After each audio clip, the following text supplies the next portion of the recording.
प्यारे बच्चों, आप सभी का एनी टाइम पढ़ाई मंत्रा में बहुत बहुत स्वागत है। जैसे कि आप सभी को पता होगा, हम लोग कक्षा 10वीं के गणित का प्रथम अध्याय शुरू किए थे, वास्तविक संख्याएं, जिसका यह चौथा क्लास होगा, जहां पे आज हम लोग बात करने वाले हैं प्रश्नावली 1.1 के सभी प्रश्नों के बारे में।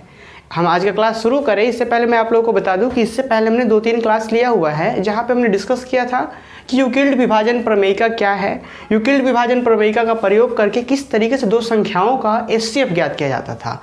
और हमने वहाँ पे 2 प्रश्नों को भी हल किया है, उदाहरण के प्रश्नों को भी हल किया है, जहाँ पे हमने देखा कि कोई भी धनात्मक सम पूर्णांक 2q के रूप का होता है और धनात्मक विषम पूर्णांक 2q+1 के रूप का होता है। और हमने देखा था कि धनात्मक विषम पूर्णांक 4q+1 4q+3 के रूप का होता है। तो वो सब जो कॉन्सेप्ट हमने डिस्कस किया है, अगर वो कॉन्सेप्ट आपने अच्छे से पढ़ा होगा तो प्रश्नावली 1.1 आप हल कर चुके होंगे। और अगर यदि बहुत थोड़ा प्रॉब्लम है आपको, तो आज की क्लास के साथ आप बहुत अच्छे से बने रहिए। तो इससे क्या होगा कि जब आप आगे प्रैक्टिस करेंगे ना, तो ये सारी चीज़ें बहुत आसान लगने वाली है आपको। तो चलिए हम लोग आज की क्लास में बढ़ते हैं और प्रश्नावली 1.1 के प्रश्न संख्या 1 को देखते हैं, जो कि क्या कहता है, निम्नलिखित संख्याओं का एचसीएफ निकालने के लिए यूक्लिड विभाजन प्रमेयिका का प्रयोग करें। मतलब ये जो 2 संख्याएं दी गई है, इनका एचसीएफ निकालना है हमें। किस विधि से? हमने क्लास 6-7 में भी पढ़ा था एक विधि जिसे हम लोग अभाज्य गुणनखंड कहते थे। तो उस विधि से नहीं निकालना है, यहाँ पे संख्याओं का एचसीएफ निकालना है यूक्लिड विभाजन प्रमेयिका का प्रयोग करके। तो चलिए सबसे पहला हम लोग पहले सवाल का पहला पॉइंट लेते हैं कि इसको भी कह सकते हैं, पहला सवाल है कि 135 और 225 का एचसीएफ निकालना है। तो हम लोग हल में क्या करेंगे, सबसे पहले नंबर 1 दिए क्योंकि इसका हल कर रहे हैं, और क्या लिखेंगे हम लोग, लिखेंगे यहाँ क्या है भाई, एक 225 जो है वो अधिक है किससे, 135 से। तो आप यहाँ पे इतना लिखने के बाद आप डायरेक्ट कर सकते थे विभाजन, या फिर आप चाहें तो अगर बहुत अच्छे स्टूडेंट हैं, आप 100 में 100 की तैयारी कर रहे हैं और बिल्कुल आएगा, अगर आप अच्छे से जुड़े रहेंगे तो 100 में 100 जरूर आएगा। तो बहुत अच्छे स्टूडेंट है तो आप यहाँ पे एक लाइन और लिख देंगे। इसलिए क्या लिखेंगे हम लोग कि इसमें से भाज्य किसको मानते हैं, इसमें से जो बड़ा होता है उसे भाज्य मानते हैं हम लोग। तो भाज्य बराबर 225 और भाजक बराबर क्या, 135।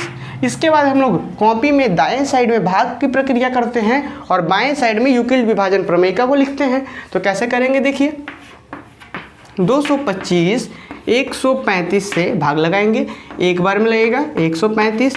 कितना शेषफल आ रहा है, यहाँ से घटाइए, 5 में से 5 गया 0, 12 में से 3 गया 9, 1 में से गया 0। तो देखिए यहाँ पे शेषफल 0 नहीं आया, तो हम प्रमेयिका से क्या लिख सकते हैं, लिख सकते हैं 225 = 135 गुना 1 + 90। ये चीज़ है यूक्लिड विभाजन प्रमेयिका से लिखे हम लोग। शेषफल 0 नहीं आया तो क्या, जो शेषफल आया है उसको अब हम नया भाजक बनाएंगे और यहाँ जो भाज्य होगा ये उतर के आ जाता था। आप सभी को मैंने बता रखा है बेसिक क्लास में, उम्मीद है आप सभी को ये चीज़ें क्लियर होंगी। तो चलिए फिर से लगाएंगे, कितने, एक बार में, क्योंकि 2 बार में ज़्यादा हो जाना है। तो अब देखिए यहाँ से करेंगे तो कितना आ गया, 45। इस प्रक्रिया में भी क्या 0 नहीं आया शेषफल, तो क्या लिखेंगे यहाँ से हम लोग, 135 = 90 × 1 + 45। ठीक है। अब यहाँ नहीं आया तो फिर क्या करते हैं, इस शेषफल को भाजक मानते हैं और फिर क्या करते हैं हम लोग, आगे बढ़ते हैं, इसको भाज्य के रूप में लिखते हैं। तो ये क्या, 2 बार में शेषफल कितना आ गया, 0 आ गया। तो यहाँ जहाँ पे शेषफल 0 आया वहाँ से क्या लिख सकते हैं आप कि 90 = 45 × 2 + शेषफल 0। अब जहाँ शेषफल 0 आता है उसी प्रक्रिया में जो भाजक होता है वही क्या कहलाता है, दोनों संख्याओं का एचसीएफ। तो हम क्या लिख सकते हैं, इसलिए एचसीएफ ऑफ किसका किसका, ये एक तरीका होता है एचसीएफ लिखने का कि एचसीएफ ऑफ क्या क्या, 135, 225 बराबर कितना, 45। या आप हिंदी में भी लिख सकते थे यहाँ पे कि 135 और 225 का एचसीएफ कितना हो रहा है, 45। आ रही बातें समझ में? तो उम्मीद है कि आप इसी तरीके से ये 2 क्वेश्चंस आप खुद से कर पाएंगे। ठीक है। तो चलिए हम लोग इस 2 क्वेश्चंस को भी आपके लिए हम लोग डायरेक्ट यहाँ पे शो करते हैं, ताकि जो बच्चे नहीं कर सकते हैं उन लोगों लोग यहाँ से हेल्प ले सके। वीडियो पॉज देखते हैं। ठीक है। तो देखिए अब प्रश्न संख्या 2 के लिए आपको पता है फिर से वही चीज़ें होंगी कि दोनों में बड़ा कौन है, वो हमारा क्या होता है, भाज्य होता है। तो देखिए यहाँ पे अगर हम बात करते हैं तो प्रश्न संख्या 2 के लिए बात हो रहा है। ठीक है। 38220 बड़ा है 196 से, इसलिए जो भाज्य बराबर होगा वो क्या होगा 38220 और भाजक जो होगा 196 होगा। आपको पता है यहाँ पे हम लोग भाग की प्रक्रिया करते हैं और कॉपी के बाएं साइड में वो हम प्रोसेस लिखते हैं यूक्लिड विभाजन। तो जैसे ही हम लोग भाग की प्रक्रिया करेंगे 38220 ठीक है और यहाँ 196। अब देखिए होता ये था, इससे पहले होता ये था कि आपके पास क्या था 225 था और 135 था, ऐसे ही कुछ कुछ संख्याएं मिलती थी। फिर से देखिए 135 इस तरीके से होता था और आप लोग यहाँ पे क्या करते थे कि इस पूरे से ट्राई करते थे कि ये कितने बार में आ रहा है ना, एक बार दो बार तीन बार ट्राई करते थे। लेकिन यहाँ पे देखिए 196 है और आप इतनी बड़ी संख्या है तो क्या करना है, हमें भाग लगाना है और उसके बाद देखना है कि शेषफल शून्य आ रहा है कि नहीं। तो क्या आप इतना बड़ा टेबल जानते हैं? क्या आप इससे इसको ट्राई कर सकते हैं कि कितने बार में आ रहा है? नहीं कर सकते, बहुत बड़ा क्वांटिटी हो जाएगा। तो हम लोग क्या करेंगे, सबसे पहले 3 अंक से लगाएंगे, देखेंगे कि इस पूरे को भाग लगाने से शेषफल क्या बचता है। समझिए बात को। देखिए 196 का सबसे पहले हम एक बार में लगाएंगे, क्योंकि 2 बार लगाएंगे तो लगभग कितना हो जाएगा 392 हो जाएगा, 392 हो जाएगा। तो 392 नहीं है 382 है, तो कितने बार में लगाएंगे 1 बार में। तो 196 को जब 1 बार में लगाएंगे तो 196 और शेषफल कितना आएगा, देखिए 2 में से 12 में 6 गया 6, 8 में से 8 गया, सॉरी यहाँ तो 1 दे दिए थे, तो 17 में से 9 गया तो कितना आएगा 8 आएगा। 17 में से 9 गया तो कितना आएगा 8 बचेगा। ठीक है, अब यहाँ कितना हो गया 2 था, 2 में से 1 गया 1, तो यहाँ तक कंप्लीट हो गया। देखिए बात को समझना है, यहाँ पे होता क्या था, हम लोग लगाते थे एक बार में 135 और उसके बाद ट्राई करते थे, यहाँ पे आ रहा था 90। तो यहाँ पे एक पूरा कंप्लीट हो गया भाग, मतलब ये एक प्रक्रिया कंप्लीट हुआ। लेकिन क्या यहाँ पे एक बार कंप्लीट हुआ? नहीं हुआ। यहाँ पे एक बार प्रोसेस पूरा एक प्रक्रिया कंप्लीट कब होगा, जब आप पूरे से ट्राई कर पाओगे। जैसे यहाँ पे क्या था 225 था और हम ट्राई कर चुके थे कि 135 में ये टोटल कितने बार में आ रहा है, तो यहाँ पे पूरा फाइनली शेषफल आ रहा था। लेकिन यहाँ पे जो शेषफल आ रहा है वो सिर्फ इस 3 के लिए आ रहा, तो ये भाग की प्रक्रिया पूरी नहीं हुई है। इस वजह से हम यहाँ पे यूक्लिड विभाजन प्रमेयिका नहीं लिख सकते।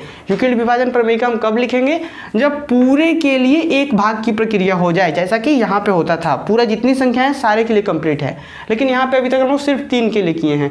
चलिए तो 3 के लिए अब बचा कौन, 2 बचा, तो 2 हम यहाँ एक बार में एक ही संख्या उतरती है, हम उतार दिए। अब देखिए हम लोग क्या करते हैं, ट्राई करते हैं।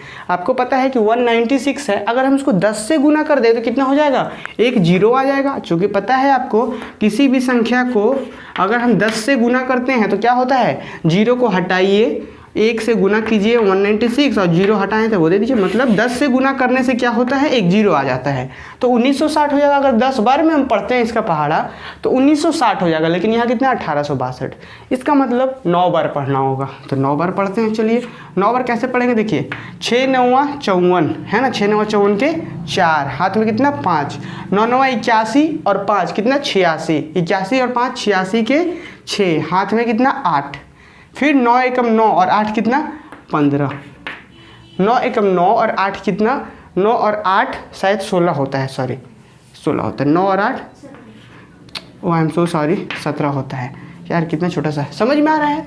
फिर से एक बार सुनिए, 9 6 54 के 4, हाथ में 5, फिर 9 9 81 और 5 कितना 81 और 5 86, हाथ में 8, फिर 9 एकम 9 और 8 17। ठीक है, चलिए 9 बार में इतना आ गया। अब शेषफल कराइए, 12 में से 4 गया 8, 15 में से 6 गया 9, समझ में आ रहा। अब यहाँ 7 बचा, 7 में 7 गया 0, 1 में से गया 0। फिर से सुनिए, 2 में से 4 नहीं घट रहा था तो 12 में से 4 गया 8, फिर यहाँ 5 हो गया, चूँकि पैसा दिए हैं तो 5 में से 6 नहीं घटेगा, फिर पैसा देंगे, 15 में से 6 गया 9, यहाँ से दे दिए थे तो ये 7 बचा, 7 में 7 गया 0, तो 7 में 7 गया 0। समझ में आया 98। अब कोई ऊपर और संख्या बचा है क्या, बचा है, 0 बचा है, तो 0 को हम लोग यहाँ उतार देंगे। देखिए अभी हम लोग एक भी प्रक्रिया कंप्लीट नहीं कर चुके थे, जैसा कि यहाँ पे होता था। यहाँ पे जितनी संख्याएं हैं हम सारे से एक को चेक करते थे, एक बार में देखते थे, तो हम यहाँ जो शेषफल आता था तब फाइनली कहते थे कि एक प्रक्रिया पूरी हुई है। यहाँ पे अभी तक हम लोग सिर्फ इसका देखे पहला बार में, फिर इसको मिलाएं, फिर इसको, अब इसको कर रहे हैं, तो क्या हो गया 980 उतर गया। ठीक है, मतलब 0 उतरा तो 980 बन गया। शेषफल अभी भी 0 नहीं है। ट्राई करते हैं कितने बार में, चेक करके आप देखिए। एक बार में, 2 बार में, 3 बार में, आप खुद थोड़ा सा सोच कर देखिए। मान लेते हैं 200 है, समझ के देखिए 200 है तो कितने बार में लगाना होता है, 200 है और ये हम यहाँ मान लेते हैं कि ये 1000 है तो कितने बार में, 5 बार में। मतलब समझ में आया, 5 बार में इसके आसपास ही आएगा। तो 5 बार में करके देखते हैं हम लोग। 5 से जैसे ही करेंगे गुना तो देखिए 6 5 30 के शून्य, हाथ में कितना, 6 5 30 के शून्य, हाथ में 3, 5 9 5 45 और 3 48, 48 और हाथ में 4, 5 कम 5 4 9। देखिए 5 बार में तो ये पूरा आ जाना है। तो क्या हो गया, 5 बार में ये करेंगे तो 980 पूरा आ गया, शेषफल शून्य हो गया, है ना। तो कुछ समझ में आ रहा। अभी जो हम लोग किए, अभी हम लोग क्या किए, ये चीज़ को, इस पूरी जो संख्या है इससे इसको भाग दिए और शेषफल शून्य आ गया। मतलब पूरा एक ही बार में कट गया। अगर कुछ बच्चे बहुत ज़्यादा फास्ट कैलकुलेटिंग कर रहे हैं तो देखिए वो ऐसे भी तो कर सकते थे। 196 38220, इसको 195 टाइम्स में लगाइए तो 38220 आ जाएगा, शेषफल शून्य। यही हो गया एचसीएफ। लेकिन हम लोग नहीं कर सकते ना, समझ में आ रहा है। इतना बड़ा आप इतना टाइम्स आप कैसे सोच सकते हैं, सोच नहीं सकते। अगर आप डायरेक्ट अभी देख पा रहे हैं कि हाँ यार इसका तो 195 आ रहा है, तब तो आप बाद में कर लेंगे। लेकिन जब नया क्वेश्चन आ जाए तो इस तरीके से करेंगे। ये हमारा मेन है और एग्जाम में भी ऐसे ही करना है आपको, समझ में आ रहा। तो अब जा कर के एक स्टेप पूरा कंप्लीट हो रहा है हमारा, ठीक है। अब क्या हो रहा है, एक स्टेप हमारा पूरा कंप्लीट हो रहा है। यहाँ पे हम लोग क्या लिखेंगे, यूक्लिड विभाजन प्रमेयिका से 38220 is equal to 196 into 195 plus शून्य। तो इसका मतलब क्या होता है, शेषफल शून्य आ गया इस स्टेप में। तो हम क्या लिखेंगे, इसलिए एचसीएफ किसका एचसीएफ है 196, 38220 का क्या होगा, एचसीएफ होगा 196। क्यों एचसीएफ ये होगा, क्योंकि इसी स्टेप में शेषफल शून्य आ रहा है, तो ये होगा हमारा एचसीएफ। उम्मीद है कि ये चीज़ें क्लियर हो गई होंगी। अब हम लोग प्रश्न संख्या 3 को भी देख लेते हैं। देखिए हमने प्रश्न संख्या 3 में आपका समय नहीं लिया। मुझे उम्मीद है कि आप सब लोग ये खुद से कर पाएंगे, लेकिन फिर भी देख लीजिए हमने क्या किया। प्रश्न संख्या जो 3 था, तीसरा जो था यहाँ पे देखिए क्या है, तीसरा क्या था यहाँ पे 867 255। क्या हो गया, 867 बड़ा है 255 से, इसलिए भाज्य हो गया 867, भाजक हो गया ये। अब देखिए जैसे ही भाग लगाएंगे तो आपको पता है ये लगभग 250 के बराबर है और ये कितना है, समझिए 850 के बराबर है। थोड़ा हम लोग अप्रॉक्सीमेट दिमाग में कैलकुलेट करते हैं कि कितने बार में लगेगा, इसलिए तो ये 250 को अगर आप 3 बार पढ़ते हैं तो 750 के लगभग है, और अगर 4 बार पढ़ देते तो 1000 हो जाएगा। तो समझ में आ रहा है, हमें 8 850 चाहिए। तो क्या करना होगा, 3 बार में ही लगाना होगा। तो 3 बार में लगाए 765, शेषफल किए 102, शेषफल शून्य नहीं आया, एक प्रक्रिया पूरा किए, यहाँ हम लोग लिखे। फिर क्या किए 255 लिखे, 2 बार में लगाए 204, शेषफल 51, फिर शेषफल शून्य नहीं आया, फिर दूसरी प्रक्रिया यहाँ लिखे। फिर क्या कर रहे हैं, कुछ इस तरीके से यहाँ पे शेषफल शून्य आ जा रहा है, इस वजह से ये हो गया हमारा एचसीएफ।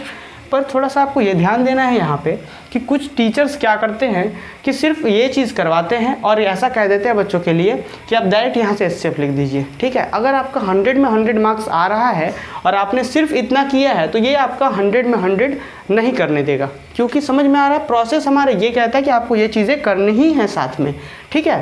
तो इस चीज़ का ध्यान रखना है। चलिए अब हम लोग प्रश्न संख्या 2 की ओर बढ़ते हैं। तो प्रश्न संख्या 2 आप लोगों के पास कुछ इस प्रकार से है। दर्शाइए कि कोई धनात्मक विषम पूर्णांक 6q + 1, 6q + 3, 6q + 5 के रूप का होता है। अगर आप लोगों को बहुत अच्छे से याद हो तो हमने पिछले क्लास में एक प्रॉब्लम किया था, एक हमने समस्या पढ़ी थी, ठीक है। उस प्रश्न में हमने देखा था कि कोई भी धनात्मक विषम पूर्णांक 4q + 1, 4q + 3 के रूप का होता है। हमने ये चीज़ देखा था, है ना। हमने क्या देखा था कि कोई भी धनात्मक विषम पूर्णांक 4q + 3 या 4q + 1 के रूप का होता है। क्लियर। तो अगर आपने इस प्रश्न को देखा है तो अब मुझे उम्मीद है कि आप लोग यहाँ पे बहुत आराम से कर पाएंगे। हमने पिछले ही क्लास में देखा था कि कोई भी धनात्मक विषम पूर्णांक 2q + 1 के रूप का होता है। मतलब यहाँ पे कुछ समझ में आ रहा होगा आप लोग कि कोई भी धनात्मक पूर्णांक इसके रूप का होता है, कोई भी इसी के रूप का हो सकता है। मतलब समझ में आ रहा है आखिर हो क्या रहा है, ये चीज़ या ये चीज़ दोनों सेम ही चीज़ तो है। अगर हम कह रहे हैं कि 2q + 1 या 4q + 1, लगभग दोनों सेम ही चीज़ है। क्यों सेम है, देखिए 2q का मतलब क्या होता है, सम संख्या, धनात्मक सम पूर्णांक कह सकते हैं या सिंपली सम संख्या कह सकते हैं। क्यों, क्योंकि आपको पता है 2 के साथ अगर किसी भी q का गुना करते हैं जहाँ q एक पूर्णांक है, q एक पूर्णांक कहने का मतलब कि 0 1 2 3 4 कुछ भी हो सकता है, धनात्मक का बात हो रहा है, 0 1 2 3 4 कुछ भी। तो जैसे ही आप 2 का 1 के साथ गुना करें तो 2 × 2, 2 से विभाज्य होगा तो सम संख्या, 2 करेंगे तो भी विभाज्य होगा सम संख्या। अगर यहाँ 4q का बात करें तो 4q को आप क्या लिख सकते हैं, 2 × 2q, देखिए मल्टीप्लाई करेंगे तो 4q। अब बताइए ये क्या है, अभी हमने देखा सम संख्या है, q सम संख्या हमने देखा, और अगर किसी सम संख्या को 2 से गुना करेंगे तो भी सम संख्या ही होगा। समझ में आ रहा है? इसका मतलब 4q भी क्या है, एक सम संख्या है। इसी तरीके से अगर हम लोग 6q में आएंगे तो 6q को भी क्या लिख सकते हैं आप, 2 × 3q लिख सकते हैं क्या, 2 × 3q। अब देखिए यहाँ पे 3 है, मान लीजिए यहाँ पे 3 है और यहाँ पे कोई भी पूर्णांक है, 1 2 3 4 कुछ भी है, तो यहाँ पे जो रिजल्ट आएगा हम नहीं कह सकते कि यह सम संख्या आएगा या विषम संख्या आएगा। क्यों? क्योंकि यहाँ पे 3 मल्टीप्लाई में है। बात समझिए, यहाँ पे 1 रखते हैं, 1 को 3 से गुना किया तो 3 आ गया, लेकिन जैसे ही जो भी रिजल्ट आए अगर 2 से मल्टीप्लाई कर देंगे तो वो क्या हो जाएगा, एक सम संख्या बन जाएगा। जैसे कि देखिए 3 यहाँ क्यों की जगह 1 रख लेते हैं और 1 को 3 से करेंगे तो 3 और 3 को 2 से करेंगे तो 6, एक सम संख्या। मान लेते हैं यहाँ पे हम 3 रख लेते हैं, तो 3 × 3 9, 9 को जैसे ही 2 से करते हैं तो क्या हो गया, सम संख्या। मतलब समझ में आ रहा है, 2q भी सम संख्या को दिखा रहा, 4q भी सम संख्या को दिखा रहा और 6q भी एक सम संख्या को दिखा रहा। अगर सम संख्या में 1 जोड़ देते हैं तो क्या होगा, विषम संख्या। सम संख्या में 1 जोड़ देंगे तो विषम संख्या, सम संख्या में 1 जोड़ देंगे तो विषम संख्या, या सम संख्या में इधर हम 3 जोड़ दें तो भी विषम संख्या, सम संख्या में 3 जोड़ दें तो भी विषम संख्या। क्यों भाई? क्योंकि एक यहाँ पे ऐसा कर सकते हैं कि खुदरा बच जाएगा, ऐसा समझ सकते हैं आप, क्योंकि हम लोग क्या है, विषम संख्या जोड़ रहे हैं। तो यहाँ पे भी 6q में अगर 3 जोड़ दे तो भी विषम संख्या, अगर 6q में 5 जोड़ दे तो भी विषम संख्या। बात समझ में आ रही है?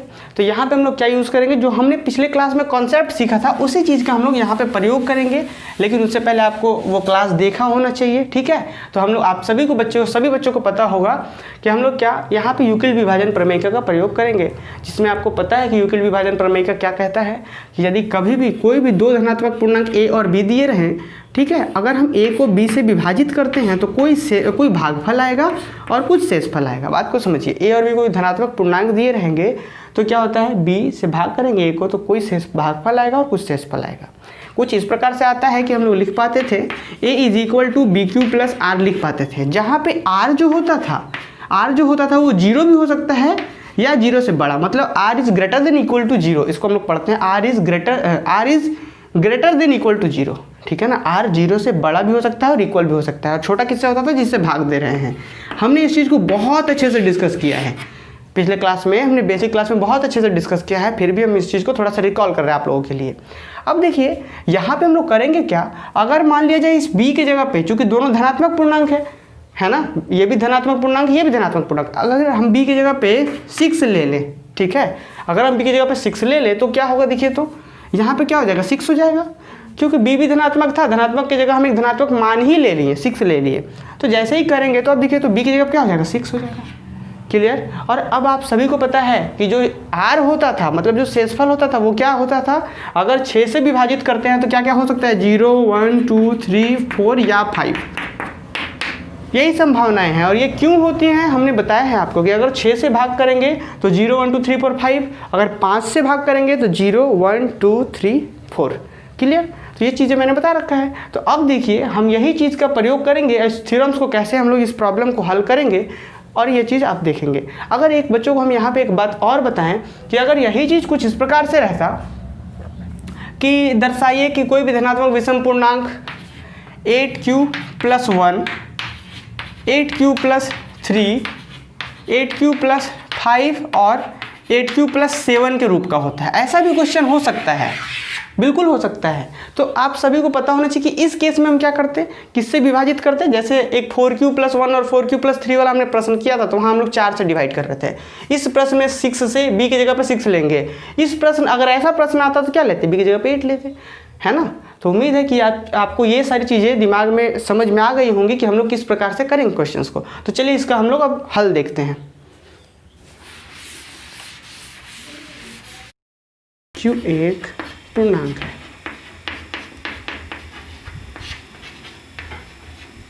ठीक है। चलिए बच्चों देखिए यहाँ पे हमने प्रश्न को हल कर चुके हैं हम लोग। और क्या है देखिए, सबसे पहले मैंने बताया था आपको कि कभी भी यूक्लिड विभाजन प्रमेय का हमेशा 2 धनात्मक पूर्णांकों के ऊपर ही अप्लाई होता है, ठीक है, तो हमने क्या किया, माना कि a कोई धनात्मक विषम पूर्णांक है और b इक्वल टू 6। तो यहाँ पे आप देख रहे हैं कि a कोई धनात्मक विषम पूर्णांक है। अब आपको पता है कि युगल विभाजन विषम पूर्णांक हो या सम पूर्णांक हो, धनात्मक पूर्णांक होने चाहिए, तो इसलिए हमने धनात्मक पूर्णांक माना, लेकिन धनात्मक विषम पूर्णांक मान लिया, किसको, a को मान लिया। क्लियर। अब आगे आइए, और b इक्वल टू 6 माना, मतलब दो धनात्मक पूर्णांक कौन कौन हो गए, एक हो गया a, दूसरा कौन हो गया, एक हमारा धनात्मक पूर्णांक a हो गया, दूसरा हो गया 6। ठीक है, तब यूक्लिड विभाजन प्रमेय से क्या होगा, a is equal to 6q plus r लिख पाएंगे हम लोग। कैसे लिख पाएंगे, क्योंकि हम लोग a को अगर 6 से विभाजित करेंगे तो कुछ भागफल आएगा और कुछ शेषफल आएगा। यहाँ से आप लिख पाते कि a is equal to 6q plus r। Clear है। देखिए, जहाँ q एक पूर्णांक है, अब यहाँ जो भागफल आता है वो क्या आता है, एक पूर्णांक ही तो आता है। क्या भागफल कभी ऐसा होता है क्या कि मतलब जो भी चीज़ है, जैसे कि मान लीजिए -2, ये भागफल होगा क्या, जो भी पूर्णांक होगा वो 0 या 0 हो सकता है, 0 से बड़ा, मतलब धनात्मक पूर्णांक ही होगा। तो क्या है, q एक पूर्णांक है और r जो होगा संभवतः r, मतलब r और संभवतः r जो होगा शेषफल जो होगा वो 0, 1, 2, 3, 4 या 5 हो सकता है। ठीक है, जब r शून्य होगा तब ये चीज़ क्या होगा, आप शून्य यहाँ पुट करके देखिए क्या होगा, इज इक्वल टू 6q। जब 1 होगा तो क्या होगा, 6q प्लस 1, 2 होगा तो क्या होगा, 6q प्लस 2, मतलब इस तरीके से होगा। तो हम क्या लिख सकते हैं, अतः a के मान 6q plus 1, 6q plus 2, 6q plus 3, 6q plus 4 या 6q प्लस 5 हो सकते हैं। ठीक है, और 0 रखेंगे तो ऐसा होगा, 1 रखेंगे तो ऐसा होगा, 2 रखेंगे तो ऐसा होगा, मतलब ऐसा हो सकता है मान। ठीक है, अब आगे समझिए, चूंकि हम लोग को क्या पता है, चूंकि a एक धनात्मक विषम पूर्णांक है, हमने शुरू में ही ले लिया था कि a एक धनात्मक विषम पूर्णांक है। और अभी अभी मैंने आप सभी को बताया कि 6q किसे दिखाता है, 6q दिखाता है एक सम संख्या को। किसको दिखाता है, ये सम संख्या को दिखाता है। और क्यों दिखाता है, मैंने आपको समझाया अभी, है ना, ये सम संख्या को दिखाता है। तो आप समझिए, चूंकि a एक धनात्मक विषम पूर्णांक है, तो क्या a ऐसा हो सकता है, नहीं हो सकता। क्यों, क्योंकि भाई हमने शुरू में ही मान लिया कि a जो है वो विषम है, धनात्मक विषम पूर्णांक है, तो क्या ये कभी सम के इक्वल हो सकता है क्या, तो a जो होगा ऐसा नहीं हो सकता। और कैसे नहीं हो सकता, 6q प्लस 2 भी नहीं हो सकता। क्यों नहीं हो सकता, क्योंकि सम संख्या में अगर 2 ऐड करते हैं तो भी सम संख्या, तो इसलिए ये भी नहीं हो सकता और ये भी नहीं हो सकता। तो भाई कैसा हो सकता है, ये हो सकता है, ऐसा हो सकता है, ऐसा हो सकता है, ऐसा हो सकता है। क्यों, क्योंकि ये विषम है और ये भी विषम है, विषम है, विषम है। बात समझ में आई। तो हमने क्या लिखा, चूंकि a एक धनात्मक विषम पूर्णांक है, इसलिए a सदैव 6q plus 1, 6q plus 3, 6q plus 5 के रूप का होगा। कहाँ, सॉरी, जहाँ q एक पूर्णांक होगा, है ना, जहाँ q एक पूर्णांक है। उम्मीद है बच्चों ये चीज़ें आपको समझ आई होंगी और इसका सारा कॉन्सेप्ट हालांकि हमने पिछले क्लास में डिस्कस कर रखा था। तो चलिए अब हम लोग आगे की प्रश्न की ओर बढ़ते हैं।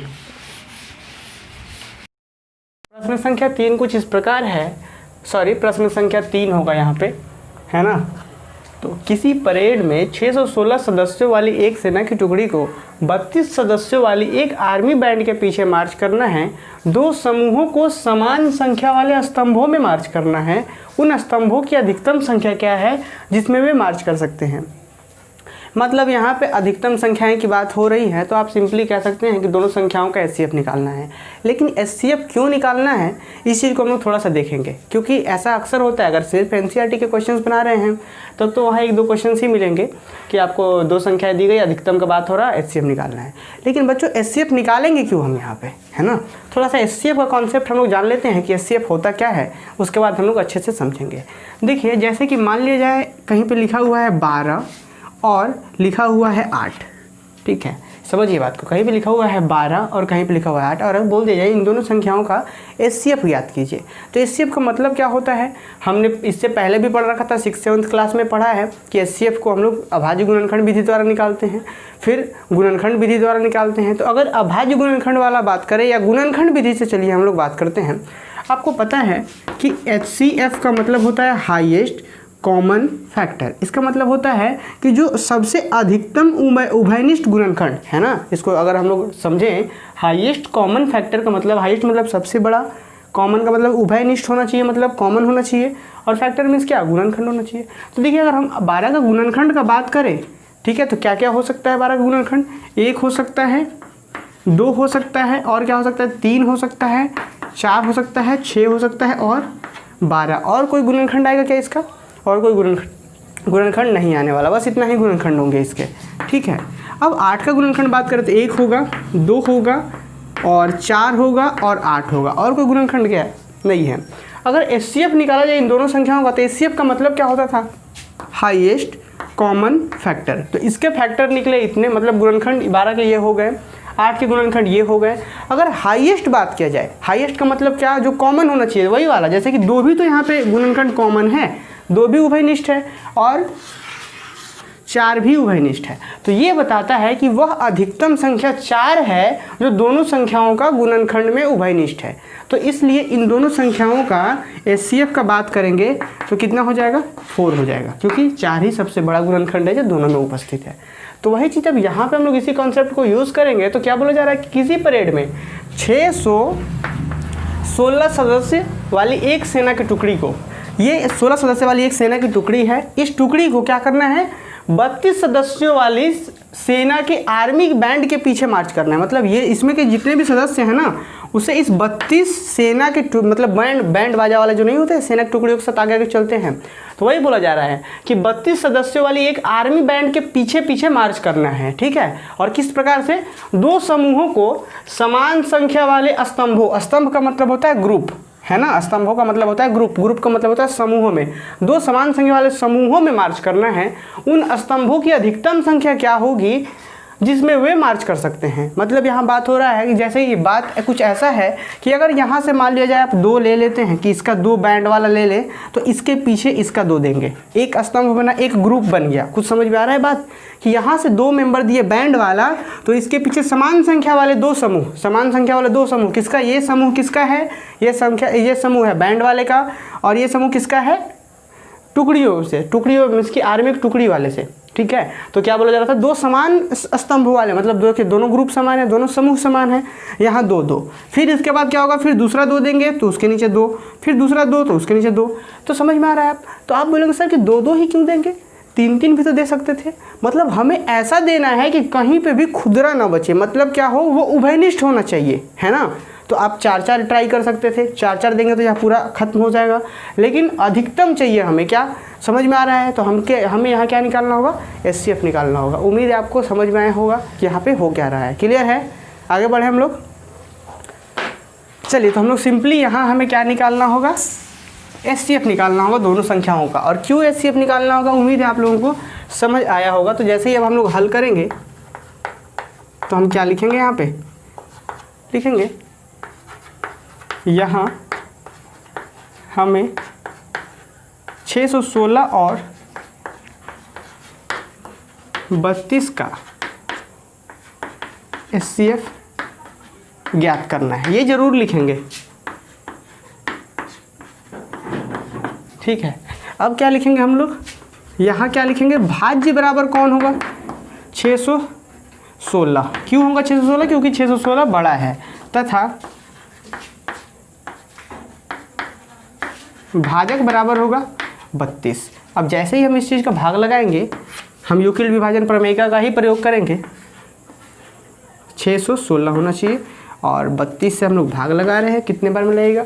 देखिए, आप यहाँ पे भी एक ही बार में ट्राई कर सकते थे। आप पूरे 616 को 32 से एक ही बार में चेक कर सकते थे। 5 बार में आ रहा, 10 बार में आ रहा, 20 बार में आ रहा, तो आप ऐसे चेक कर सकते थे। ठीक है, लेकिन आप चाहें तो पहले 61 को लगाइए, फिर करके आएंगे। ठीक है, अगर आप सोच सकते हैं तो आप खुद सोच कर देखिए कि 32 का पहाड़ा 10 बार पढ़ेंगे तो 320 आएगा। ठीक, 10 बार पढ़े तो 320 आया, अगर 20 बार पढ़ेंगे तो 640 हो जाएगा। लेकिन 640 नहीं है, मतलब एक बार कम करना होगा, 19 बार पढ़ना होगा। समझ में आ रहा? या अगर आपसे ऐसे दिक्कत हो रहा तो चलिए लगाते हैं एक बार में। ठीक है, कितना? क्यों कि एक बार में क्यों लगाया? क्योंकि यहाँ पे 2 संख्या ले रहे तो 61 हो रहा, और अगर हम 32 का 2 बार पहाड़ा पढ़ते हैं तो 64 हो जाएगा। इस वजह से हम एक बार लगा रहे हैं। कितना यहाँ पे? 32 घटाएंगे तो कितना? 11 में से गया 9 बचा। यहाँ पे कितना बचेगा? 5 में से 3 गया 2 बचा, 29 आ रहा है। ठीक है, क्लियर? अब यहाँ से क्या उतर गया? 6 उतर गया। अब चलिए, अभी भी एक स्टेप कंप्लीट नहीं हुआ है। अभी हम यूक्लिड विभाजन वाला जो एल्गोरिथम है वो नहीं लिख सकते हैं हम लोग, क्योंकि अभी कंप्लीट नहीं हुआ है। ठीक है, मैंने इसी क्लास में समझाया आप लोगों को। चलिए, अब हम लोग फिर से 32 से ट्राई करते हैं। देखिए, 10 बार पढ़ेंगे तो कितना आ जाएगा? 320 आ जाना है। तो 320 तो है नहीं, कितना है? 320 से थोड़ा सा कम है, तो कितने बार में लगाएंगे? 9 बार में लगाएंगे। 9 बार में लगाते हैं, कितना आएगा देखिए, 9 दूना 18 के 8, हाथ में 1, सॉरी ये तो हाँ 9 से लग रहा है, 9 दूना 18 के 8, हाथ में 1 और 9 3 27 और 1 28। समझ में आया? घटाइए, 16 में से 8 गया 8, 8 में से 8 गया 0, 2 में से 2 गया 0, कितना आया शेषफल? 8 आ गया। अब क्या करेंगे, 32 को वहाँ देंगे। देखिए अब यहाँ पे बच्चों एक बात हो गया कि अब हमारा एक स्टेप कंप्लीट हो रहा है क्या? एक स्टेप कंप्लीट हुआ। कैसे कंप्लीट हुआ? क्योंकि 6 1 6 तीनों के लिए हम पूरा शेषफल निकाले हैं। तो क्या लिख सकते हैं अब हम लोग? बिल्कुल, यहाँ पे हम क्या लिख सकते हैं? अब यहाँ पे हम लोग लिख सकते हैं 616 इज इक्वल टू 32 गुना 19 प्लस कितना? 8। ये एक स्टेप कंप्लीट। अब हम लोग फिर से इसको क्या मान लेंगे? भाजक मान लेंगे और ये हो जाएगा हमारा भाज्य। तो कितना बार में? दूसरा स्टेप में शेषफल 0, मतलब इन दोनों संख्याओं का ये क्या है? 8। तो हम यहाँ पे लिख पाएंगे कितना? सेकंड स्टेप में है 32 इज इक्वल टू 8 गुना 4 प्लस 0। इसलिए क्या लिखेंगे हम? HCF ऑफ 616 और 32 का क्या होगा? 8 होगा। क्यों 8 होगा? क्योंकि 8 ऐसा स्टेप में आ रहा है जहाँ पे शेषफल 0 आ रहा है। बात समझ में आई? मतलब यहाँ क्वेश्चन में पूछा जा रहा था कि उन स्तंभों की अधिकतम संख्या क्या है जिसमें वे मार्च कर सकते हैं। तो हम लोग लिखेंगे इसलिए स्तंभों की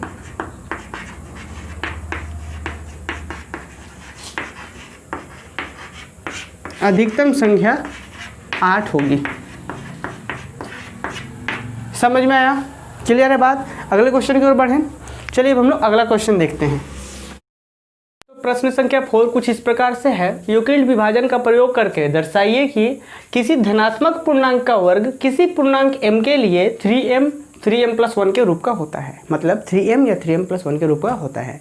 मतलब यहाँ पे ये है बच्चों, देखिए अगर x कोई धनात्मक पूर्णांक है तो इसके वर्ग करने से, मतलब इसका अगर हम लोग स्क्वायर करें तो क्या आना चाहिए? 3m या 3m प्लस 1 किसी पूर्णांक m के लिए। बात को समझिए। और अभी हम इसका वर्ग नहीं करते हैं, समझिए। x अगर कोई धनात्मक पूर्णांक है तो हम एक और धनात्मक पूर्णांक मान लेते हैं 3। अब बोलेंगे कि 3 क्यों माने?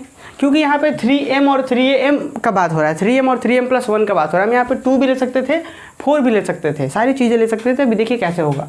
x कोई धनात्मक पूर्णांक है, एक दूसरा धनात्मक पूर्णांक हमने 3 मान लिया। समझ आ रहा है? अगर इन दोनों के ऊपर हम यूक्लिड विभाजन प्रमेयिका का प्रयोग करेंगे तो हम क्या लिख सकते हैं? देखिए तो अगर हम x को 3 से विभाजित करें तो कुछ भागफल आएगा और कुछ शेषफल आएगा। मतलब हम x को क्या लिख सकते हैं? 3q प्लस r लिख सकते हैं क्या? कैसे? 3 × q प्लस r। ठीक है। अब देखिए आपको पता है कि जब हम 3 से विभाजित कर रहे हैं तो जो संभावनाएं हैं r की वो क्या क्या हो सकती हैं? r इज इक्वल टू हो सकता है 0, 1 और 2। यही 3 चीज़ें तो हो सकती हैं, है ना? तो जैसे ही हम क्या लिख सकते हैं फिर इसके बाद r x इक्वल टू लिख सकते हैं। जैसे ही 0 पुट करेंगे तो क्या आएगा? 3q। फिर x इज इक्वल टू अब क्या लिख सकते हैं? 3q प्लस 1 लिख सकते हैं जब 1 पुट करेंगे तो। फिर x इज इक्वल टू क्या लिख सकते हैं? 3q plus 2। देखिए हम बताना ये चाह रहे थे कि अगर x एक धनात्मक पूर्णांक है तो हम x को क्या लिख सकते हैं? अगर यदि x एक धनात्मक पूर्णांक है तो हम x को 3q प्लस 1 और 3q प्लस 2 के रूप का लिख सकते हैं। बात को समझना है। अभी हम वर्ग करने की बातें नहीं कर रहे हैं। अभी हम क्या कर रहे हैं कि अगर एक धनात्मक पूर्णांक है तो हम एक दूसरा धनात्मक पूर्णांक लिए और यूक्लिड विभाजन का प्रयोग करके तुरंत बोल दिए कि अगर एक x धनात्मक पूर्णांक है तो हम x को ऐसा लिख सकते हैं, या तो ये 3q होगा या 3q प्लस 1 होगा या 3q प्लस 2 होगा। यहाँ तक समझ में आया? अगर हम बोले कि हम इसका वर्ग करें तो इसका वर्ग कीजिए चाहे इसका वर्ग कीजिए, एक ही चीज़ है, क्योंकि यही चीज़ को तो हम ऐसा लिख पा रहे थे। समझ में आ रहा है? तो मतलब कहने का मतलब ये है कि धनात्मक पूर्णांक x का वर्ग करने से 3m होना चाहिए। मतलब क्या कि अगर 3q का अगर आप वर्ग करें, 3q का अगर आप वर्ग करें तो जो रिजल्ट आना चाहिए वो इसी फॉर्मेट में आना चाहिए, 3m, है ना? उसके बाद अगर 3q प्लस 1 का वर्ग कर रहे हैं, इसका मतलब किसका वर्ग कर रहे हैं? आप उसी धनात्मक पूर्णांक का वर्ग कर रहे हैं। क्यों? क्योंकि अभी अभी हमने लिखा था कि x is equal to 3q plus 1। मतलब अगर आप इसका वर्ग कर रहे हैं इसका मतलब यही होता है कि आप उस धनात्मक पूर्णांक का वर्ग कर रहे हैं। अगर आप इसका वर्ग कर रहे हैं मतलब यही होता है कि आप इसी का वर्ग कर रहे हैं। ठीक है, तो हम क्या करेंगे, 3q का जैसे ही वर्ग करेंगे तो ये 3m आना चाहिए। 3q+1 का वर्ग करेंगे तो हमें क्या आना चाहिए 3m+1। इसका वर्ग करेंगे तो क्या आना चाहिए 3m+1 आना चाहिए। तो समझ में आ रहा है हम लोग किस प्रकार से करेंगे। चलिए हम लोग आगे बढ़ते हैं, इस प्रश्न को कैसे हल करेंगे ये देखते हैं। देखिए सबसे पहले हम लोग लिखेंगे यदि x एक धनात्मक पूर्णांक है, धनात्मक पूर्णांक है तो यूक्लिड विभाजन प्रमेयिका से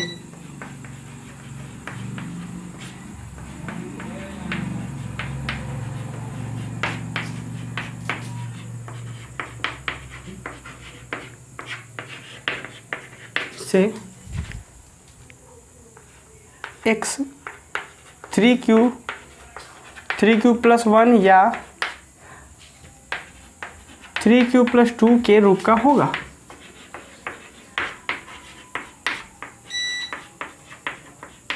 यहाँ पे समझ में आया, यदि x एक धनात्मक पूर्णांक है तो यूक्लिड विभाजन प्रमेयिका से x 3q+x की जगह पे आप लिख सकते हैं, यह लिख सकते हैं कि यह 3q+1 या 3q+2 के रूप का होगा। अब हम लोग क्या लिखते हैं, अब 3q का हम लोग क्या करते हैं वर्ग करते हैं, क्योंकि आपको उस धनात्मक पूर्णांक का वर्ग करके दिखाना था कि वो 3m या 3m+1 के रूप का होगा जहाँ पे m कोई पूर्णांक है। तो जैसे ही आप 3q का स्क्वायर करते हैं तो आप देखिए क्या आएगा 9, 3 का स्क्वायर क्या हो गया 9, q का स्क्वायर q। कुछ समझ में आया यहाँ पे क्या हो रहा है, फिर से समझिए। ये वर्ग दोनों पे बटेगा, जब 3 पे वर्ग होगा तो 3 3 9, q पे होगा तो q का वर्ग। समझ में आया। अब आप इसको क्या लिख सकते हैं 3 गुना 3q² लिख सकते हैं क्या। कैसे, इस 9 को हम लोग क्या कर दिए 3 गुना 3 में तोड़ दिए। अब आपको पता है 9 को तोड़ेंगे इधर 3 और इधर 3 और ये q² है। क्लियर बात। अब देखिए जैसे अगर q एक पूर्णांक है, क्योंकि हम जब विभाजित करते हैं तो जो q से भागफल आता है वो क्या होता है पूर्णांक होता है। तो अगर पूर्णांक का वर्ग करेंगे तो भी रिजल्ट क्या आएगा पूर्णांक ही आएगा। मतलब समझिए बात को, पूर्णांक का अगर वर्ग करेंगे तो क्या होगा पूर्णांक ही आएगा। और किसी पूर्णांक को किसी दूसरे धनात्मक पूर्णांक के साथ मल्टीप्लाई कर दें तो भी क्या रिजल्ट आना है पूर्णांक ही आएगा। इसका मतलब यहाँ पे जो 3q² है वह भी क्या है एक पूर्णांक ही तो है। तो यहाँ हम क्या कर लेते हैं, इस पूर्णांक, ये जो पूर्णांक है इसको हम क्या मान लेते हैं m मान लेते हैं। अगर हम इस चीज़ को पूरा m मान लें तो क्या होगा 3 और ये m, तो 3m बन गया। तो हमको लिखना होगा कि यहाँ पे जहाँ m बराबर 3q² एक पूर्णांक है।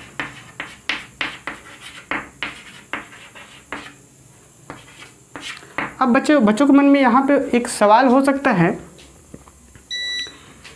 कि 3q² एक पूर्णांक कैसे हो गया। मैं फिर से बता दूं कि q एक पूर्णांक है। और q पूर्णांक क्यों है, क्योंकि ये q भागफल वाला होता है। तो भागफल तो पूर्णांक ही होता है। तो q अगर पूर्णांक है और पूर्णांक का वर्ग करने से पूर्णांक ही होगा, ठीक है। और अगर पूर्णांक है और उसको किसी दूसरे पूर्णांक के साथ गुना करते हैं तो भी पूर्णांक ही आता है। तो ये टोटल पूर्णांक है। तो इस चीज़ को हमने एक नया नाम दे दिया m। तो ये हमारा आ गया कि पहला जो हमारा फॉर्मेट था इस x का जो धनात्मक पूर्णांक था तो इसका वर्ग कर रहे थे तो 3m का आ गया। अब इसका देखते हैं तथा अब हम लोग 3q+1 का वर्ग करके देखते हैं। आपको पता है कि यहाँ पे a + b का होल स्क्वायर लगना है। तो मैं आप लोगों के लिए लिख देता हूँ यहाँ पे कि a + b का होल स्क्वायर जो होता है क्या होता है a² + 2ab + b²।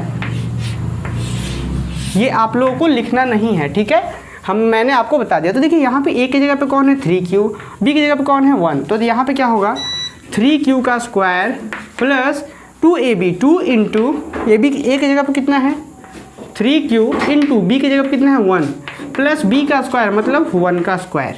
समझ में आ रहा है। a का square plus 2ab, 2 into a into b plus b का स्क्वायर। अब आगे आते हैं तो इसका जैसे करेंगे तो 3 3 9 q² प्लस 3 दूना 6q 6q प्लस 1। बात समझ में आ रहा है।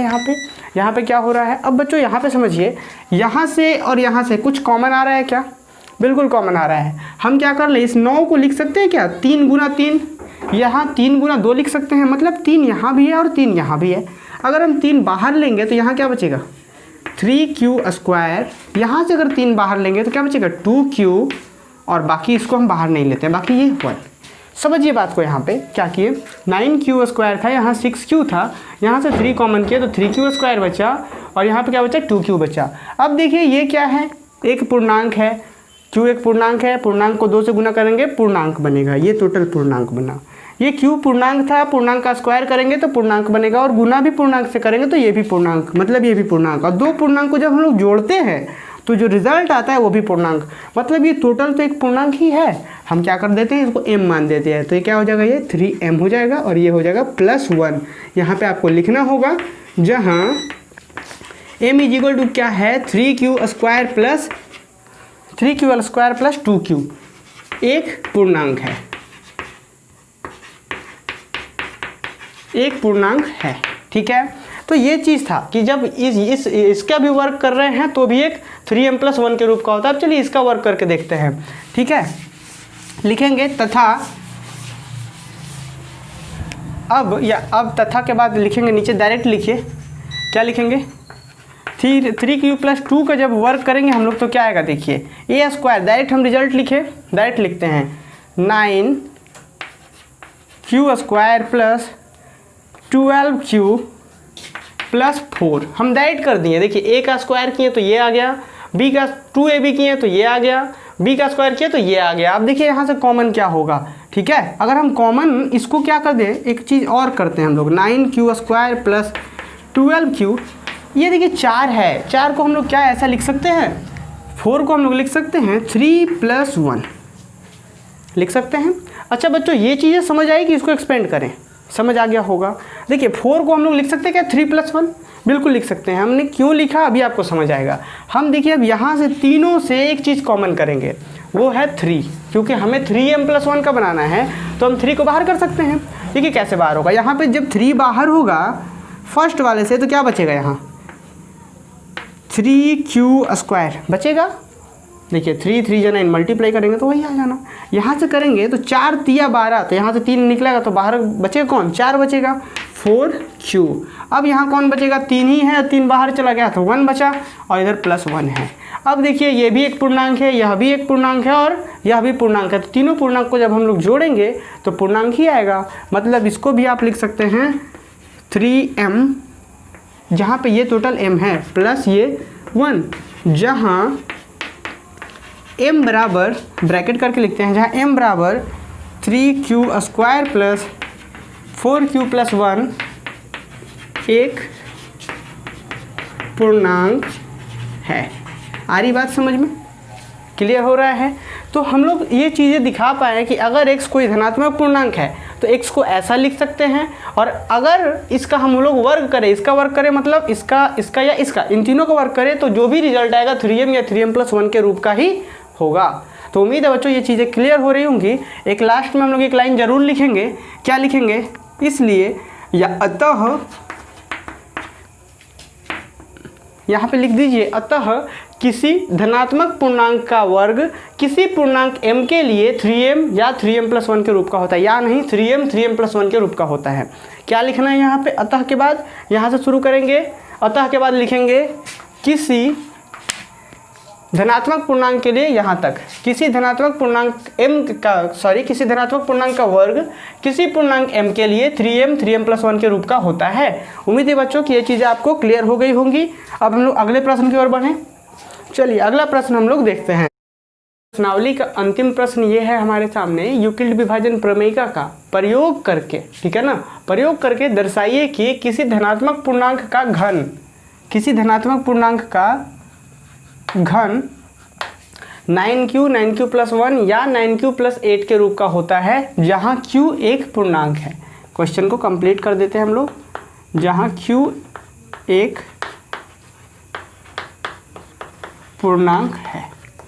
फिर से समझिए, अभी इसी तरीके का हमने एक प्रश्न किया, वहाँ पे हमने बात किया था वर्ग के बारे में, यहाँ घन के बारे में बात होगा। एक बार और हम लोग प्रश्न को थोड़ा अच्छे से पढ़ेंगे। क्या कहता है कि यूक्लिड विभाजन प्रमेयिका का प्रयोग करके दर्शाइए कि किसी धनात्मक पूर्णांक का घन, ठीक है, 9q 9q+1 या 9q+8 के रूप का होता है। इससे पहले हमने पढ़ा था कि किसी धनात्मक पूर्णांक का वर्ग 3m 3m+1 के रूप का होता है, 3m या 3m+1 के रूप का होता है, यही चीज़ हमने पढ़ा। ठीक है, यहाँ पे क्या है कि किसी मान लेते हैं कोई एक धनात्मक पूर्णांक x है, हमने पढ़ा कि इसका अगर वर्ग करेंगे, इसका वर्ग मतलब किसका वर्ग, इसको क्या लिख सकते हैं हम लोग, इसको लिख सकते थे 3q + 1 3q + 2 लिख सकते थे, तो उसका वर्ग हम 3m और 3m+1 दिखाएं। लेकिन अब हमें क्या दिखाना है कि एक धनात्मक पूर्णांक का घन का मतलब क्यूब करना है, तो पहले इसको हम लोग लिख क्या पाते थे, इसको हम लोग लिख सकते थे 3q + 1 3q + 2, यही लिख सकते थे ना। हमने इस चीज़ को ऐसा लिखा था और इसका वर्ग करके ये दिखाना था, मतलब इसका वर्ग कीजिए दिखाइए, इसका वर्ग कीजिए दिखाइए, इसका वर्ग कीजिए दिखाइए। क्लियर। अब लेकिन प्रश्न में थोड़ा सा चेंजिंग है, चेंजिंग कुछ ऐसा है कि हमें दिखाना है 9q + 1 9q + 8 दिखाना है, समझ रहे हैं आप। तो यहाँ पे हम x अगर कोई धनात्मक पूर्णांक है तो हम x को 3q + 1 3q + 2 लिख सकते हैं। अगर इसको ऐसा दिखाना है तो बच्चों थोड़ा ध्यान देना होगा, क्या हम लोग अगर यहाँ q यूज़ कर रहे हैं, प्रश्न में यहाँ q यूज़ किया गया है, तो क्या यहाँ हम लोग q यूज़ कर सकते हैं, नहीं कर सकते। यहाँ पे हमें कोई दूसरा पूर्णांक यूज़ करना पड़ेगा। ठीक है, तो हम लोग यहाँ पे यूज़ कर लेंगे कि मान लेते x अगर कोई धनात्मक पूर्णांक है तो जिसे हम लोग 3m + 1 3m + 2 के रूप का लिख सकते हैं। आप बोलेंगे m कहाँ से आया, तो समझिए यहाँ पे जैसे ही x अगर कोई धनात्मक पूर्णांक है, अगर हम इसको 3 से विभाजित करते हैं तो जो भागफल आता है उस भागफल को हम लोग q मानते थे। अगर उस भागफल को हम लोग m मान लें, तो कोई बुराई नहीं है, ये तो अपने ऊपर डिपेंड करता है कि हम क्या मान रहे हैं। ठीक है, हम m मान लिए इस बार और शेषफल आएगा जिसे हम लोग r ही मानते हैं। तो देखिए, तो यहाँ से हम क्या लिख सकते हैं, x = 3m + r। चूँकि आपको पता है कि हम 3 से भागा दे रहे हैं तो शेषफल होगा 0 1 2 और 3, इन्हीं में से कोई शेषफल होगा। जब 1 होगा, 3 कैसे हो सकता है, 3 से तो भागा ही दे रहे हैं। ठीक है ना, तो 0 1 2 होगा। ठीक है, जब 0 रखेंगे यहाँ पे तो क्या होगा, 3m होगा, फिर 1 रखेंगे तो 3m + 1 होगा, 2 रखेंगे तो 3m + 2। तो जरूरी नहीं है कि यूक्लिड विभाजन प्रमेयिका में हमेशा q ही रहे। ठीक है, अब समझ आ रहा होगा कि इसका घन करके अगर हमें ये दिखाना है, मतलब क्या, इसका घन करेंगे तो ये आना चाहिए, ये आना चाहिए, इसका घन करेंगे तो ये आना चाहिए, इसका घन करेंगे तो ये आना चाहिए। उम्मीद है बच्चों क्लियर हो रही होंगी। तो हम क्या लिखेंगे हल में कि अगर यदि x कोई धनात्मक पूर्णांक है तो उसे हम लोग 3m + 1 3m + 2 के रूप का लिख सकते हैं। अब हमें क्या सिद्ध करना है, हमें सिद्ध करना है कि इनका वर्ग 9q + 1 या 9q + 8 के रूप का होता है। उम्मीद है क्लियर हो रहा होगा। चलिए हम लोग प्रश्न को हल करते हैं इस चीज़ को।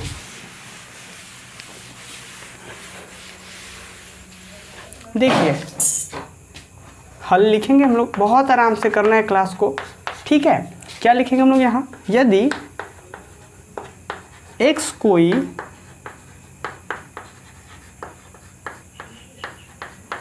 धनात्मक पूर्णांक है तो यह 3m + 1 3m + 2 के रूप का होगा।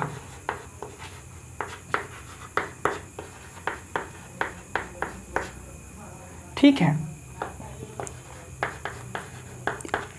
कुछ बच्चों के मन में अभी भी सवाल आ रहा होगा कि सर x अगर कोई धनात्मक पूर्णांक है तो वो ऐसे कैसे होगा। ठीक है, मैं फिर से बता दूं कि हम यहाँ यूक्लिड विभाजन प्रमेयिका का प्रयोग करेंगे। कैसे, एक ले लिए हम लोग x, दूसरा क्या मान लेते हैं, दूसरा धनात्मक पूर्णांक 3 मान लेते हैं, और अभी हम विभाजन करके दिखाएं आपको कि कैसे ये 3m + 1 3m + 2 के रूप का होगा। क्लियर है ना। चलिए आगे बढ़ते हैं हम लोग। तो देखिए, अब हम लोग क्या करते हैं, इसका घन करते हैं। तो अब हम लोग आएंगे 3m का अगर हम लोग घन करें तो घन का मतलब आप समझ रहे हैं, 3 का क्यूब करना, मतलब 3 का जैसे ही क्यूब करेंगे कितना आएगा, 3 × 9 9 × 27, तो कितना आ गया 27। m का पावर कितना, m का पावर 3। तो देखिए यहाँ से क्या हम लोग इस फॉर्मेट पे जो हमें सिद्ध करना है 9q बना सकते हैं क्या, बिल्कुल बना सकते हैं। हम 27 को क्या लिख सकते हैं, 9 × 3 और इधर m³ लिख सकते हैं। 9 देखिए 9 × 27 होता है ना, तो 9 × 3 इधर m³। क्लियर है बातें। अगर आपको पता है m क्या है, एक पूर्णांक है। आप बोलेंगे पूर्णांक कैसे है, बिल्कुल पूर्णांक है। हमने क्या किया था, x को कितना से भाग किया था 3 से, और जो इधर रिजल्ट आया था भागफल उसी को तो m था, वही ना m था। तभी तो हम लोग लिख पा रहे थे इस x को क्या लिखे थे, यदि x कोई धनात्मक पूर्णांक है तो यह 3m 3m+1 3m+2 के रूप का होगा। तो 3m कहाँ से हो रहा था, 3m+r है ना। तो 3m मतलब m क्या है, कोई पूर्णांक है। तो यहाँ m अगर कोई पूर्णांक है और पूर्णांक का घन किया जाए मतलब क्यूब किया जाए तो भी पूर्णांक होगा, और अगर किसी पूर्णांक को किसी दूसरे पूर्णांक मतलब कि 3 से, 3 भी पूर्णांक है, गुना किया जाए तो पूर्णांक ही रहना है। तो हम इस टोटल पूर्णांक को क्या मान सकते हैं कि एक नया पूर्णांक ही तो बनेगा, q मान देते हैं। तो क्या लिखेंगे हम यहाँ से 9 और ये q, जहाँ पे q क्या है, एक पूर्णांक है, जहाँ q = 3m⁻³ एक पूर्णांक है, एक पूर्णांक है। समझ में आ गया। तो एक बार हमने देखा कि हमने जब इस चीज़ का घन किया तो ये इसके रूप का हो गया। अब इसका घन करके देखते हैं क्या इसके रूप का हो रहा है, करके देखते हैं। देखिए इसके नीचे करते हैं, तथा 3m+1 का हम लोग घन करते हैं। आपको पता है a+b का होल क्यूब का फॉर्मूला क्या होता है, उम्मीद है बच्चों को आती होंगी ये फॉर्मूला, फिर भी देख लीजिए। a+b का जैसे ही होल क्यूब करेंगे तो क्या होता है, a³ + b³ + 3a² + 3ab² है ना, यही होता है फॉर्मूला। क्लियर है। चलिए इस चीज़ को आप चाहें तो ऐसा भी लिख सकते हैं, a³ + 3a² + 3ab² + b³। कोई दिक्कत नहीं है। जैसे कि हमने फॉर्मूला पढ़ा था ना, a + b का होल स्क्वायर पढ़ा था, तो हम इसको लिखते थे a² + b² + 2ab, ऐसे भी लिखते थे, या a² + 2ab + b²। दोनों एक ही चीज़ है, चाहे आप आगे लिखे चाहे पीछे लिखे। समझ में आ रहा है। उम्मीद है ये चीज़ें तो बच्चे से आप लोग पढ़ते आ रहे होंगे। तो फिर से एक बार फॉर्मूला को देख लीजिए ताकि आप लोगों को याद हो जाए। क्या लिखते हैं, a³ + 3a² + 3ab² + b³। Clear है बच्चों। आगे देखिए, इसी फॉर्मूला पे हम लोग ब्रेक करेंगे। पहले क्या है, a का क्यूब करना, मतलब 3m का क्यूब करना। तो 3m का जैसे ही घन करेंगे, क्यूब करेंगे तो क्या आएगा, 3 पे आएगा तो 9, 3 पे आएगा तो 27, सॉरी 27, m पे आएगा तो कितना, m का क्यूब। कुछ डायरेक्ट करें कि हम लिख के करें, डायरेक्ट समझ आ रहा है आप लोगों को। चलिए आगे करते हैं। a का क्यूब करनी है, अब क्या 3a²b, तो प्लस फॉर्मूला से है 3 लिख दिए, a का स्क्वायर, a की जगह पे ये है तो इसका स्क्वायर करेंगे तो 3 का स्क्वायर 9m², 9m²। कुछ समझ में आया कैसे हुआ। फिर से देखिए, a का क्यूब किए तो 3 3 जो 3 का 3 9 9 27, m का क्यूब 27m का क्यूब, 3a²b 3a², a की जगह पे ये था तो इसका स्क्वायर किए तो 9m², तो 3 9m², b की जगह पे कितना है 1 है तो इंटू 1, कोई फर्क नहीं पड़ता। आगे बढ़ते हैं हम लोग। 3a की जगह पे कितना है 3m है, b का स्क्वायर मतलब b का स्क्वायर मतलब 1 का स्क्वायर, प्लस अब क्या है लास्ट में b का स्क्वायर है मतलब b का क्यूब होता है तो b का क्यूब होगा। समझ में आ रहा है ये कैसे ब्रेक कर रहे हैं हम लोग। आगे आते हैं। 27 m का क्यूब 9 27, 27 m का स्क्वायर प्लस 3 9m प्लस देखिए 1 का स्क्वायर 3m और इसका 1 का करेंगे तो क्या होगा, 1 ही रहना है तो 3m हो गया, और ये प्लस 1 का क्यूब करेंगे तो कितना 1 ही आना है। 1 का क्यूब, ये सब तो क्लियर है ना। 1 का क्यूब कैसे करते हैं, 1 गुने 1 गुने 1 है ना, तो एक एकम एक फाइनली क्या है। अब देखिए क्या हम आपको लास्ट में कितना बनाना था, 9m + 1, लास्ट का 1 को तो छूना भी नहीं है आपको, इधर से ही कुछ करना है। देखिए 9 तीनों में उपस्थित है क्या, क्योंकि हमें 9 बाहर भी लाना है, 9 यहाँ बाहर लाना है, तो 9 तो मिल ही जा रहा है। देखिए 9 जैसे ही कॉमन किया तो यहाँ कितना बन गया, देखिए 9 3 27, यहाँ पे 9 उपस्थित है तो बचा क्या अंदर 3m⁻³ बचा, प्लस यहाँ भी 9 उपस्थित है तो अंदर कितना बचा 3m²। ठीक है, 9 3 27 9 था, यहाँ पे 9m है तो 9 बाहर गया तो कितना सिर्फ m बचा, बाहर को तो छूना भी नहीं है, +1 है। अब देखिए ये क्या है, एक पूर्णांक है। क्यों पूर्णांक है मैंने समझाया। यहाँ भी पूर्णांक का वर्ग पूर्णांक और गुना करेंगे 3 से तो पूर्णांक, यह भी एक पूर्णांक है और यह भी एक पूर्णांक है। 3 पूर्णांक को जोड़ेंगे तो पूर्णांक ही आएगा। मतलब आप इसको भी 9 इसको q लिख सकते हैं और ये +1 यहाँ पे जरूर मेंशन करना होगा, जहाँ q बराबर क्या है 3m⁻³ plus 3m² plus m एक पूर्णांक है।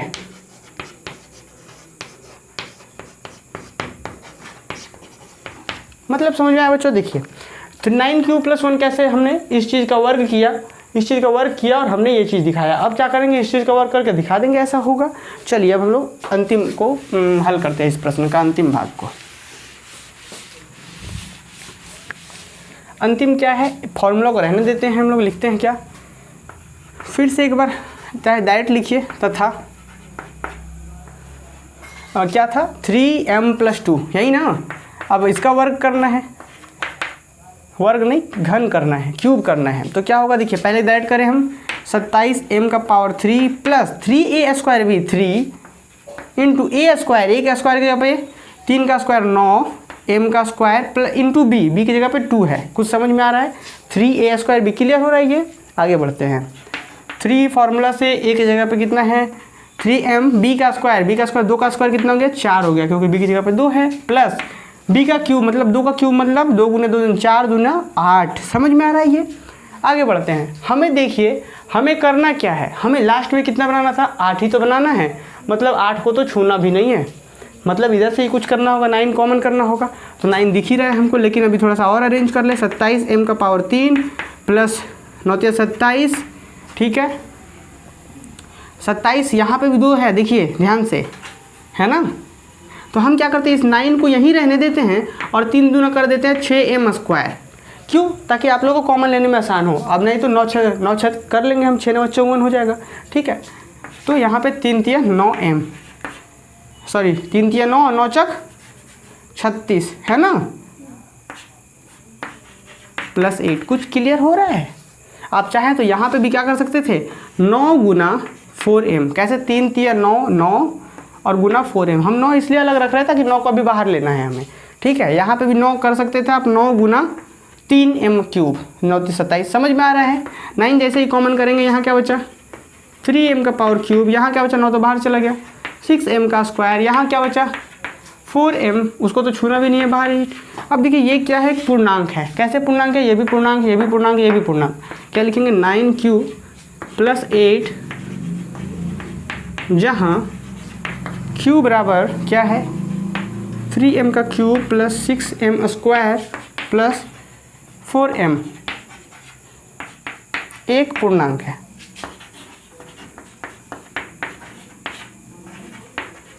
ठीक है। इसके बाद अभी हमने देखा कि कोई एक धनात्मक पूर्णांक x था, जिसे हम लोग ऐसा लिख सकते थे और इसका घन किए तो कुछ ऐसा रूप का हो गया, ठीक है। उम्मीद है आप लोग समझ पा रहे होंगे कि किस तरीके से इन प्रश्नों को किया जाता है, ठीक है। चलिए तो आज की क्लास में इतना ही, और अगले इंटू को पॉइंट में लिख सकते हैं। हाँ